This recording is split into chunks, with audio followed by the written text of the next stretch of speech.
బరువు వచన కవిత రచన శివలెంక ప్రసాదరావు. చిరకాలం నుండి నేనొక మూట మోస్తున్నాను.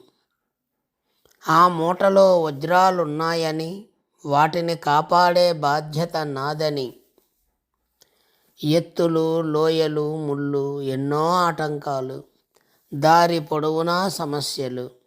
ఎప్పటికప్పుడు మూట మోస్తూ ముందుకు నడిచాను. విలువైన మూట అని బాధ్యతగా తలచాను. మూట మోయడం ఎప్పుడూ బరువనిపించలేదు.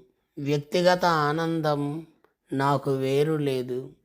మూట మోయడం ఒక్కటే ఆనందం. మూటలో ఉన్న వజ్రాలు సంరక్షించడమే పని. వజ్రాలకు ఎలాంటి నష్టం వాటిల్లకూడదని నిరంతరం వాటి తలంపుతో నడిచాను. సుదీర్ఘకాలం, సుదూర తీరం, జీవిత చరమాంకంలో అలసట. చెట్టు నీడన మూట దించి కూర్చున్న మూట వీడిపోయింది. లోపలున్నవి చూసి గుండె జారిపోయింది. వజ్రాలు అనుకున్నవి ఏమాత్రం పనికిరాని గులకరాళ్ళు. మోసింది వీటిన, బాధ్యత అనుకున్నది ఒక్కసారి బరువైపోయింది. ఇంతకాలం నడిచిన దారి వెక్కిరించింది.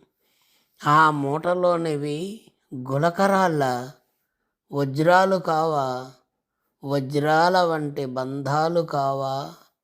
అయ్యో, బంధాలు అనుకున్నవి ఉట్టి గులకరాళ్ళ.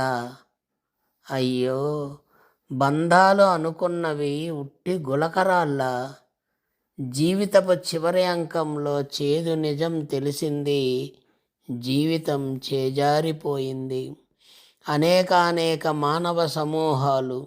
సరిచూసుకోండి. శోకంతో చెప్తున్నా, మీరు మోస్తున్నవి, బాధ్యతగా తీసుకున్నవి గులకరాళ్ళ, వజ్రాల? మీరు చూస్తున్న బంధాలన్నీ, మోస్తున్న బంధాలన్నీ గులకరాళ్ళ, వజ్రాల? ఆలోచనల్లో ఉన్న నాకు నా మనసు చెప్పింది, మోసేది ఏదైనా నడవాల్సింది నువ్వే, గమ్యం చేరాల్సింది నువ్వే. ఆలోచనల్లో ఉన్న నాకు నా మనసు చెప్పింది, మోసేది ఏదైనా నడవాల్సింది నువ్వే, గమ్యం చేరాల్సింది నువ్వే.